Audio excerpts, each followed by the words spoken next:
with our last guest, who is a force in the poetry world. Saw that? Saw that?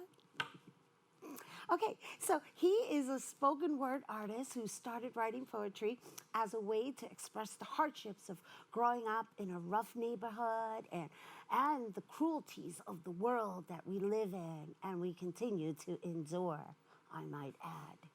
He's involved in facilitating workshops, being featured in community-based events, as well as organizing awareness events that demonstrate his commitment to social injustices and poverty. Everyone, please welcome spoken word artist Ameresoul,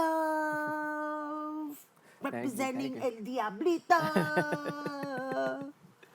Thank you so much for having me. I appreciate it. Welcome always. back, Ameresoul. It's been a while since I've been in person. Every time that we see each other, it's over the video, so it's been nice. Virtual. Yes, but you've been able to fill the space even still Thank you. such. Yeah, so it's really lovely to share space with you. Thank you so much. I appreciate it. In person, Yeah. en vivo. En vivo. Okay, Right. Diablito, pero ¿qué es lo que está pasando? Honestly, I'm always trying to think on my toes. So like, I had to think about like why the Diablito, and I was always a bad kid growing up, and I'm like, that kind of fits, my personality sometimes, but like sometimes I like to, live on the edge. So Yeah. that's what. Yeah, Right? I get it. I try my best. Everybody makes it a bad thing. Yep. But one cannot exist without the other. Exactly. Absolutely. Right? So it's like, that's okay, Right? let's entertain and, and then you balance it out. Yep, exactly. But that's what it's all about. Yes. So, bueno, welcome, Diablito. Thank you. Plus, you're always out there fighting injustices, Absolutely. right? And you do it with the power of word. Yes.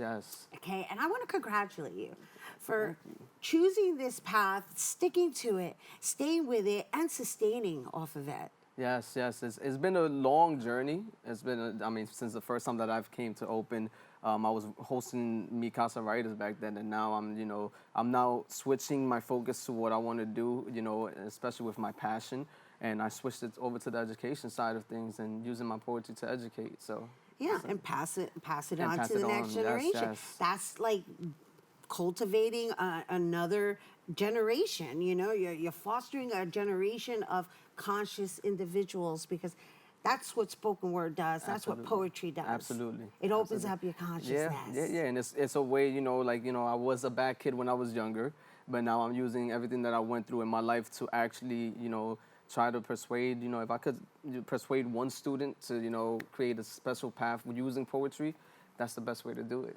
So you keep referencing that you were a bad kid, right? And so no, and I like that you keep you're living in your authentic self, right? Yes. And so because you reference it, obviously if you're dealing with troubled individuals, they're going to listen to you better or more Absolutely. than someone who's unfamiliar, Yes. right? Yes.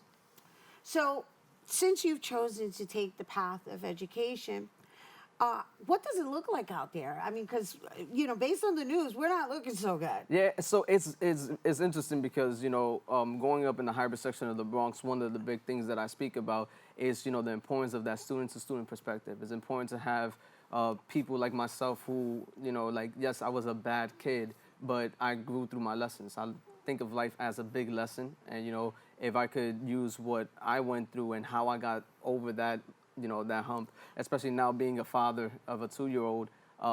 Congratulations on that. Yes. Do you mind if I ask you what you reference as being a bad kid? So, you don't have to tell me in full detail. I won't. I think it's important that they understand the depths of what you're referencing. Yeah, so I embrace what I went through. I was that troublemaker. I was that kid that was sitting in the seat by themselves. I was that kid that wanted all the attention. I'm the kid that lashed out when I got told no. So now when I go into these classrooms, I look for that kid that's sitting in the seat by himself. And I look for the kid that's known as the troublemaker, the bad kid. And, most of the time, those are the kids that need the most help.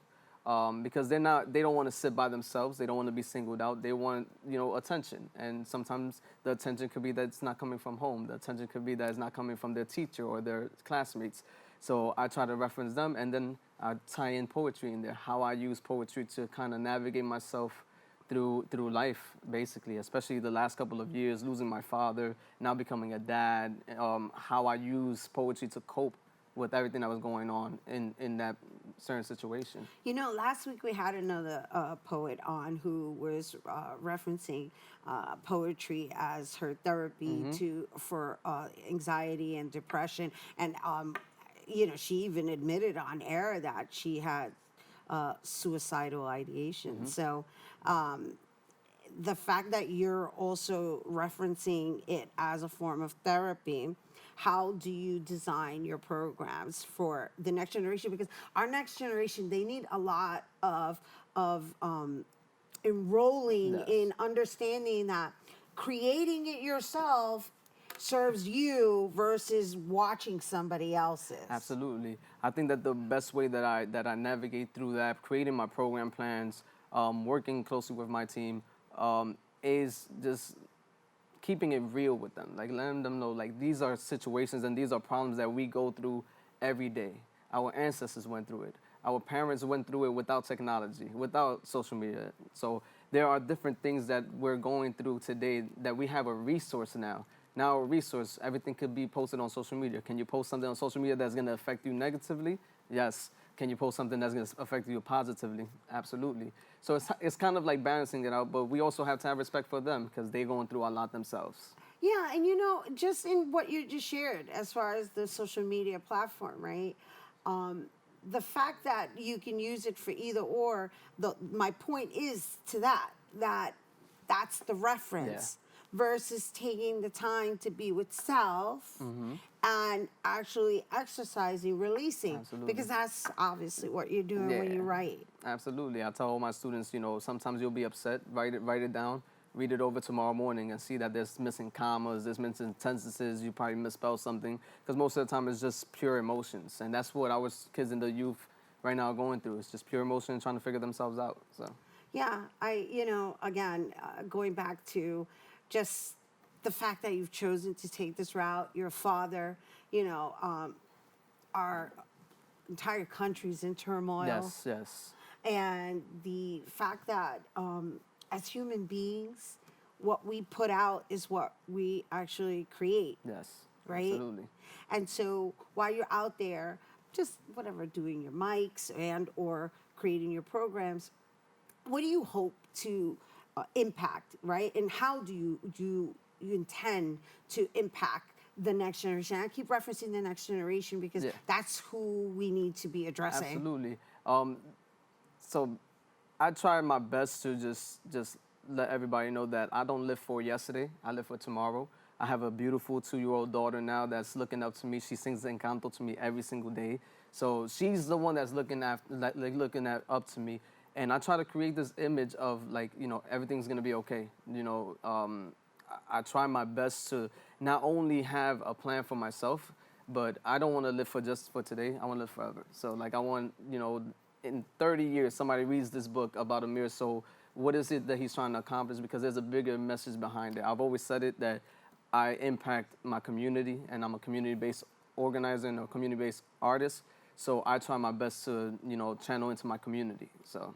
Yeah, and I think we all need to really hone in on the power of that. Yeah, definitely. Right, because this is what, unfortunately, social media is kind of encouraging the isolation. Right, not only in the way you're connecting and socializing, but also in the way you're communicating, because it becomes about self. Yep.